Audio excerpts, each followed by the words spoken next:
time to meet Clifton. With your host, Ray Grabowski. Here's Ray. Hi, everybody. It's good to be back. Well, good evening. Hello. Thank you so much, and welcome back to Meet Clifton, where our mission is to meet, educate, and entertain the town. As always, I'm Ray, and this man to my left needs no introduction. His name is George Silva. So what's new, George? Everything's good. It's good to be back. Going. Yeah, we had a long time off, Yes, so too long. it's time to get rolling. And Too long that we waited. Right, and people of Clifton have asked for this, so we're going to go back and continue with another season. We're ready to go. Well, tonight marks our third season here on the Clifton channel, and we couldn't be happier. We are looking forward to a new year ahead with a lot of interesting guests. But with that being said, let's all kick back and enjoy a song from the Two Tones before we get started tonight. So take it away, Lenny.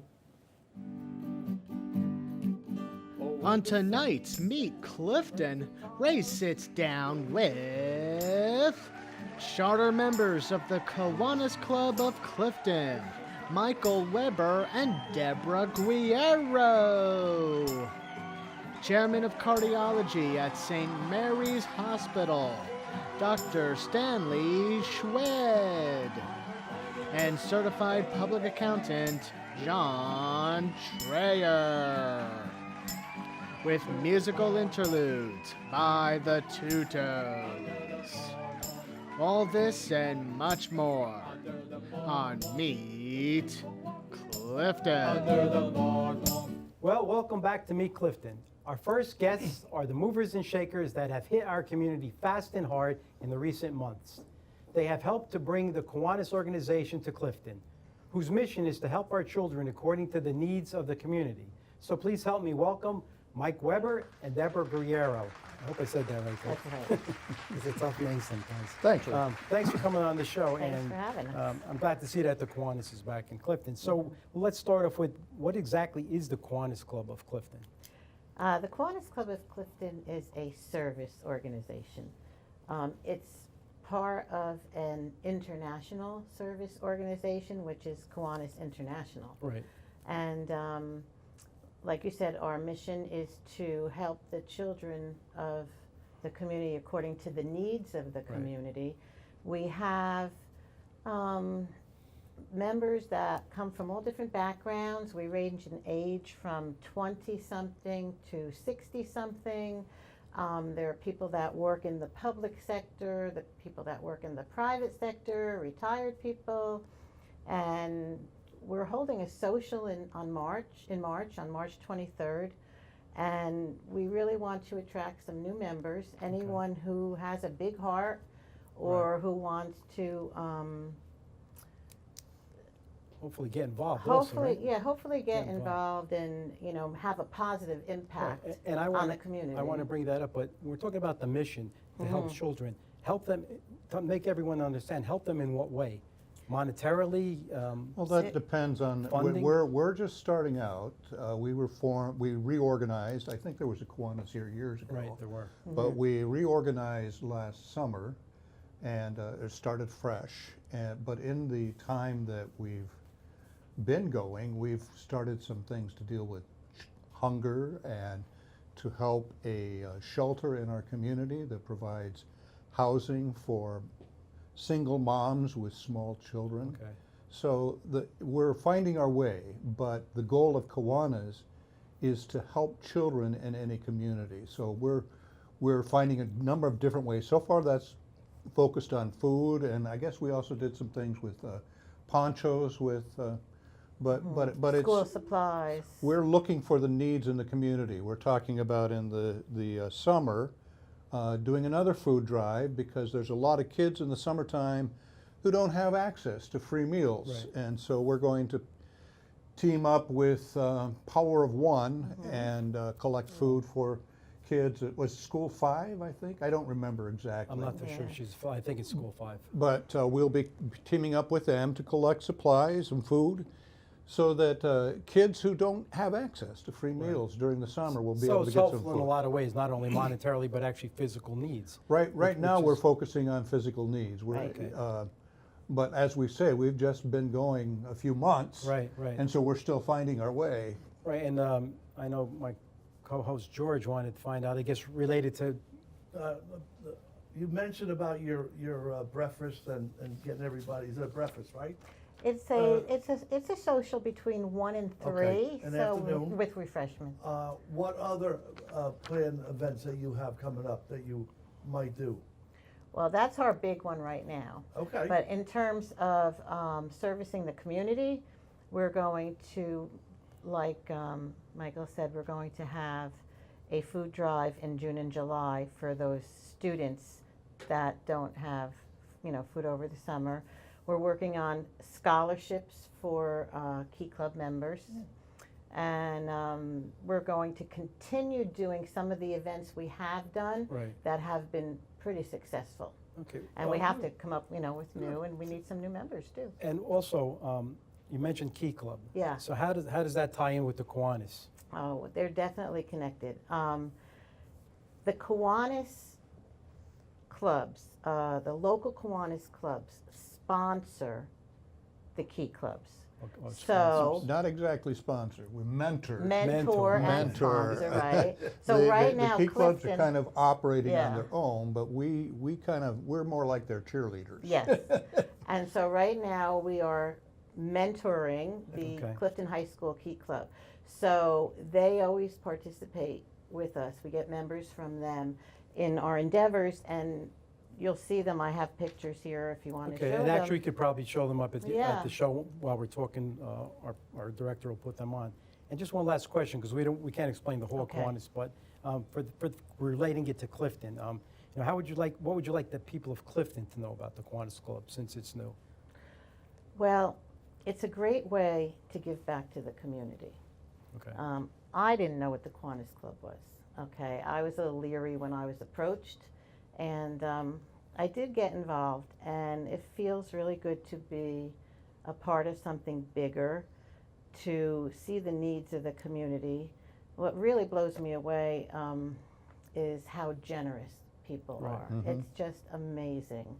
So we want people out there to come and meet us at the social, see what we're all about, and it's a great way to meet people and give back. Okay, well, I'd add something to that, if I Sure. may.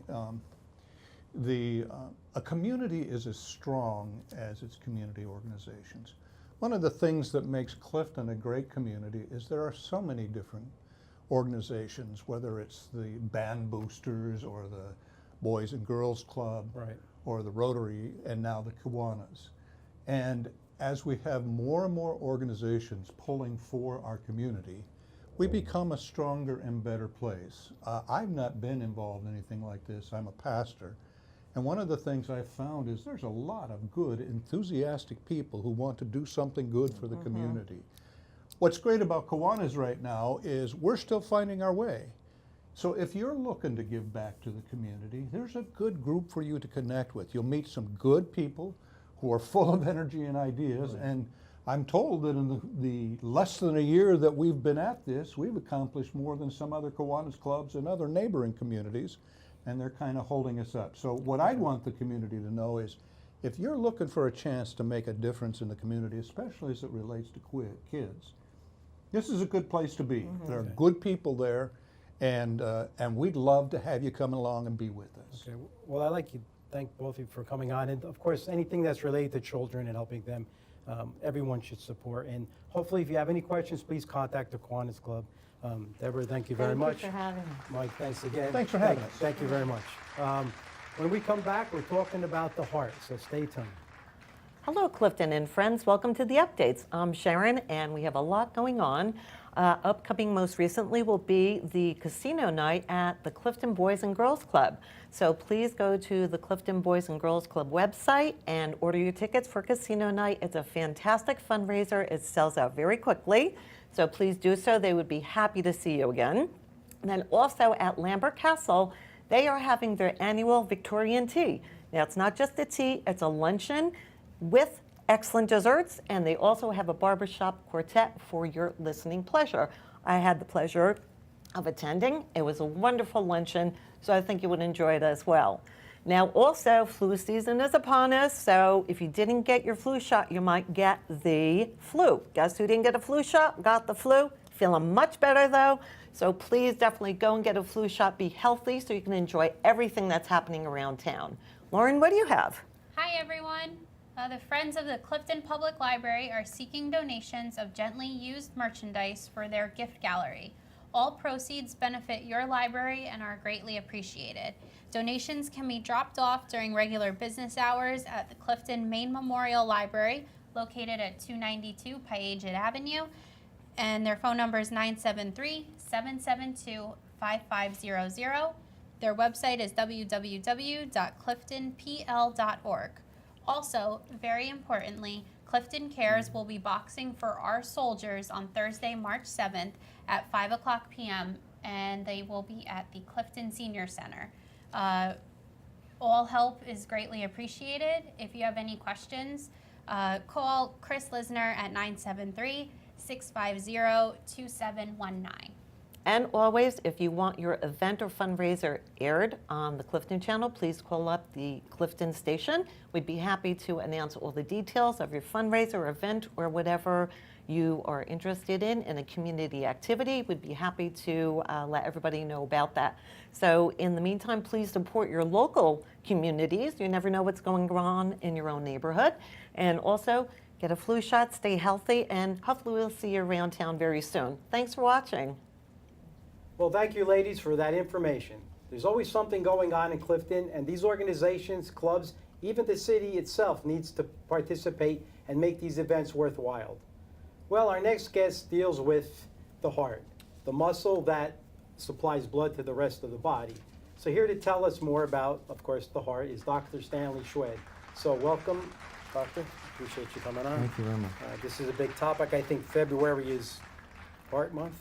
So Great to be here. Oh, thank you. And I'm glad that you come on because the people really get a lot of information at home. I thought let's just start because I have some questions. So I'd just like to ask you, what are the two things you would like our audience to be most aware regarding heart health? It's important to remember that not every chest pain is the soap opera heart attack, where the lighting is just right and the chest pain starts and radiates to the neck and the arms. It may be subtle. Everybody's tolerance to pain is different. But risk factors matter. If you have high blood pressure, smoking, high cholesterol, family history of heart problems, and especially diabetes, all of these things will paint a picture of a patient that will develop blockages in many of the arteries, not just the heart, but arteries in the neck and in the legs, etc. Right, so actually before the show, my co-host is getting up there in age. Thanks a lot, I appreciate that. And he has a question he wants to ask you It's directly. better he said that. Yes, definitely. My question would be is, how would I know, or the warning signs of a heart attack to me? I know you mentioned the arm and the shoulder or the neck. Is there anything else? Well, the classic symptoms you see usually in men. So a man would complain of chest discomfort, pressure, tightness, starting in the chest, perhaps radiating up to the neck or the jaw, down the arms, or specifically the left arm. And especially if it happens with exertion and relieved by rest. In a woman, it's completely different. The most common symptom in a woman is fatigue. It's very subtle, very nondescript. Wow. And as a result, the dirty little secret is that the textbooks are written about men. Because the doctor would say, oh, she doesn't have the classic symptoms, so she can't have coronary disease. So by the time she does have coronary disease, the disease has progressed severely. Right. And when they have their chest pain going up to their jaw, etc., then they usually have triple vessel disease at that time. Right, so I'm going to get out of question here a little bit, but prevention, we don't know we're going to have a heart pain or a leg pain or fatigue. What do we do to prevent this? Is there some prevention? Well, the best thing is to try and reduce your risk factors. I mean, you can't change your genetics. Right. You can stop smoking, you can watch your diet, but it's not all just diet. Many times you need to have your cholesterol checked at least twice a year and take medication to reduce it. Right. There's a lot of the patients are scared about statins, cholesterol medications, that it'll affect their liver or whatever. And the chances of that happening are very, very low. unless you had a history of liver problems or things Right. like that. So you want to reduce your risk factors. If you have diabetes, control your sugar. If you have elevated cholesterol, follow a low cholesterol diet and take medication. Obviously smoking. Blood pressure, you want to control your blood pressure because that's a strain on the heart. Right.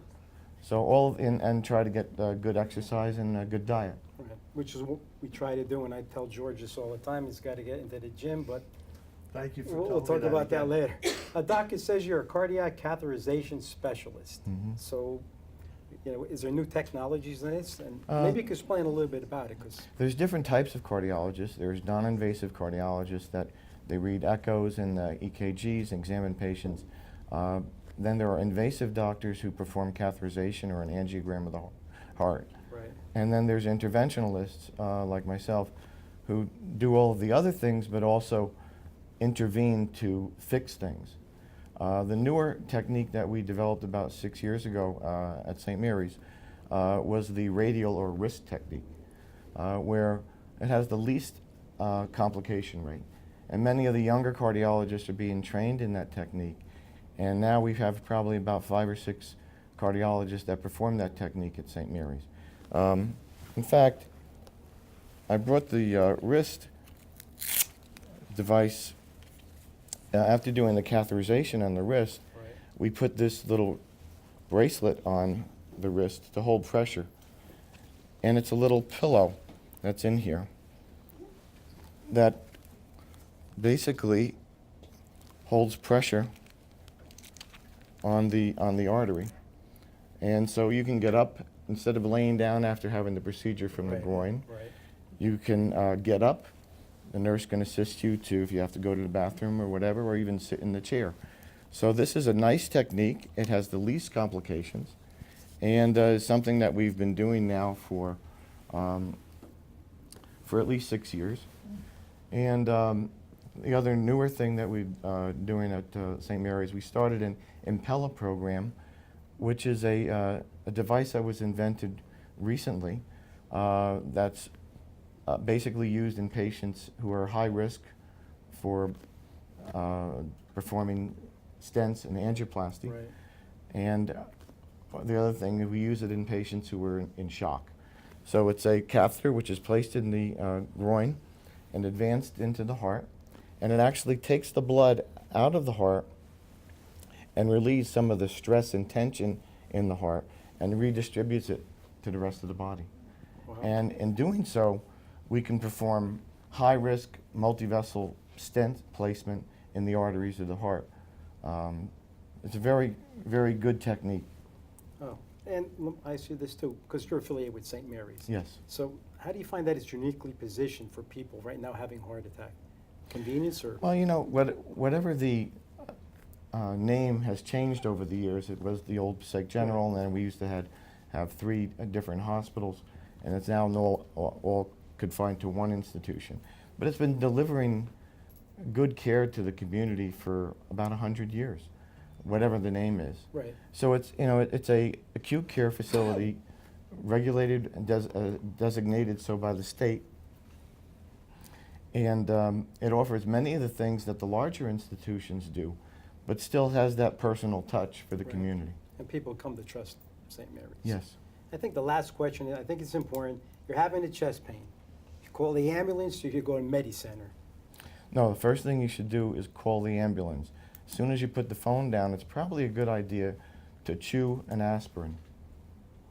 In the old studies of clot-busting agents 25, 30 years ago, just chewing an aspirin, 20% of the arteries opened up. So I think it's important to call the ambulance. Don't have your relative take you, because can you imagine going to the hospital and your relative is bringing you to the hospital and you having an arrest in there? Right. It's best to bring the ambulance. You don't want them to panic either. And when you say aspirin, do you mean Advil, ibuprofen, or No, you mean no, no. aspirin? No, I mean the 325 good old Bayer aspirin. Bayer aspirin, okay. Yep. I keep them in my car. And we chew it, not put it under the tongue? Wasn't it under the tongue at one time? Well, no, it's good to chew the aspirin. It may not taste that great. The other way might be, you know what's the fastest aspirin? Alka-Seltzer. Okay. Well, it has aspirin, so all these, it's all good advice. Hopefully, the people out don't need a surgeon or a cardiologist, but it is good to get checked in. You know, we can't be cavalier with our health, so I'd like to thank Doc for coming on. I appreciate it. Thank you It's very great much. information.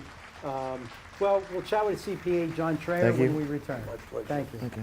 Hello, everybody. My name is Mark Peterson. I'm the president of the Theater League of Clifton, and I'm happy to announce our spring show is The Man That Came to Dinner.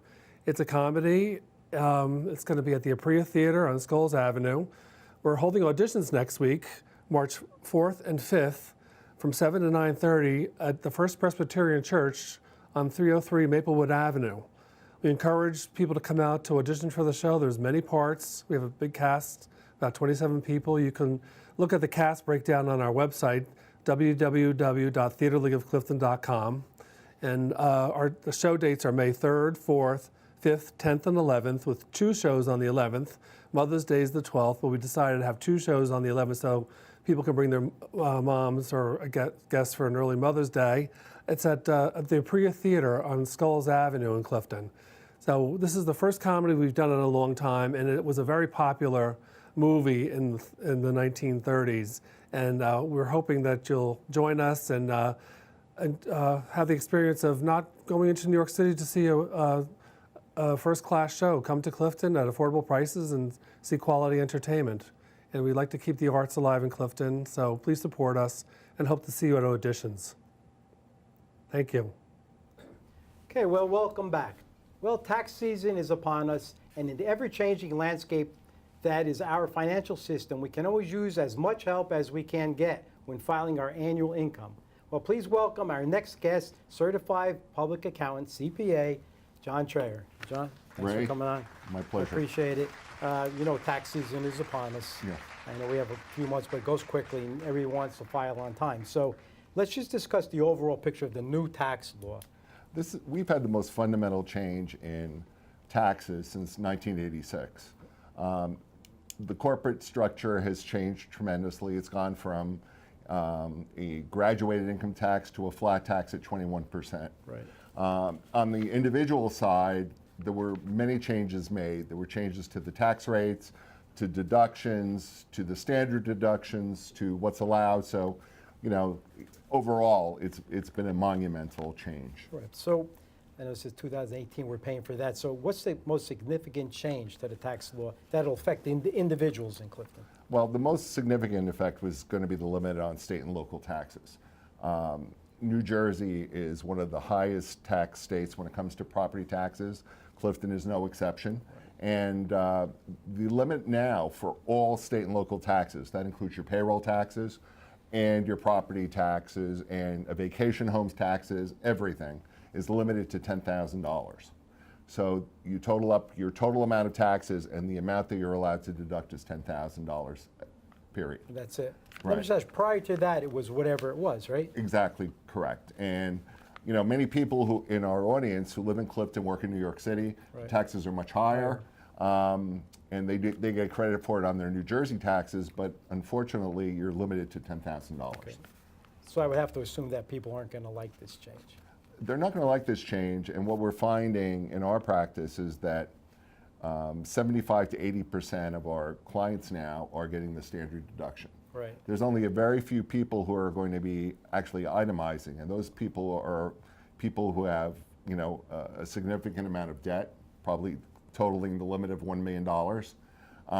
People who give a lot of money to charity. I'm not talking about, you know, a few thousand. They have to give, you know, thousands and thousands. So, except for those folks, because the other thing that's totally gone are the miscellaneous deductions. You know, your income tax prep fees, your union dues, your employee expenses that you don't get reimbursed for by your employer.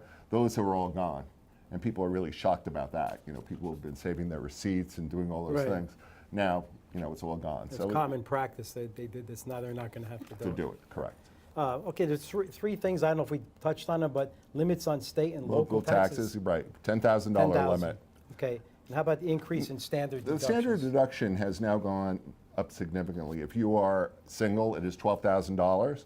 Wow. If you're married, it's $24,000. If you're unmarried, head of household, it's $18,000. And plus, you get an increase if you are over 65. So if you're over 65, you get an additional $1,600 if you're single or a head of household, and $1,300 if you're married. I have to fill that in. I think I fit in one of those We're brackets. both losing on that one, aren't we? Yeah, well, No, you'll we're find a winning. bracket there somewhere to work. And how about the loss of miscellaneous deductions? Well, again, all those things that we were so used to deducting, like accounting fees, tax prep fees, union dues, those are gone. Oh, really? Yes, Oh, so I didn't know that. totally gone. So now how's that going to affect the small business in Clifton? But Well, 'cause there's some things that are helping small business. There's a section of the new tax laws, it's section 199A, and those are for qualified small businesses. They are allowing a 20% deduction off your net income and there's a lot of rules you have to follow in order to get that 20%. And it's also does not apply to people whose experience, like in accounting or medical or legal services, where the individual's expertise is, like yourself, is paramount to the business. So, those folks cannot take this. And except for engineers and architects, which means somebody in the Senate, like their engineers and architects. But the small businesses in Clifton, like your grocery store, your dry cleaners, people like that can take about 20% off their net income under certain circumstances. it's like a mom and pop type of thing. Yes. Yeah, not corporate or anything, but small. They're very smaller. they're tough rules that, I shouldn't say tough rules, but there's a lot of things you have to, to warrant. Right. But, otherwise, it's a nice tax break, so it will help small businesses. Okay, and here's another question, because there's other income, including alimony. Right, alimony. Received and earned. Exactly. So how does that fit into this? Well, if you weren't divorced by last year, you're not going to be allowed to either deduct alimony if you're paying it, or you don't have to declare alimony income if you're receiving it. How that affects people who want to get divorced now, who knows? But alimony laws have always been a little strange anyway. Right. Determining how people get alimony. All right, and lastly, let's just explain to the listeners what should they be concerned the most about the new tax law? Well, the limit of their deductions and what you're able to take. It's very important to do some tax planning. And if you're going to make a major investment, let's say in real estate or a vacation home or a rental property, how the new law will affect you.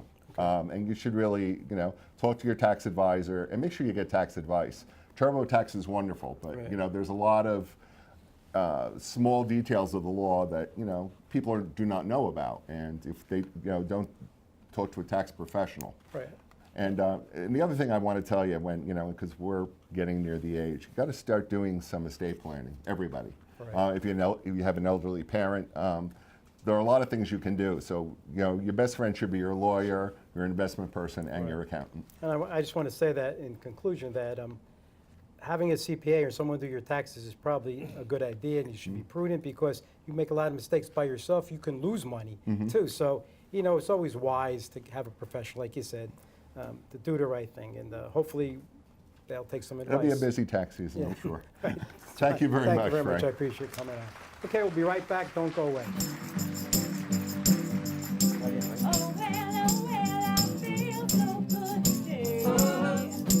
good today. We just touched ground on an international runway. Check the cow back home from overseas to the USA. New York, Los Angeles, oh, how I yearn for you. Detroit, Chicago, Chattanooga, Baton. Well, that's it for now. We're out of time, but we'll be back soon with another set of guests that make Clifton a great place to live. We'd like to thank the Kiwanis Club of Clifton, Dr. Szwed, and John Traier for coming by, and thank you for inviting them and us into your home for this evening. As always, please be good to your friends and family, respect your neighbors, keep Clifton close to your heart. This is a great city. Thank you, God bless, and good night.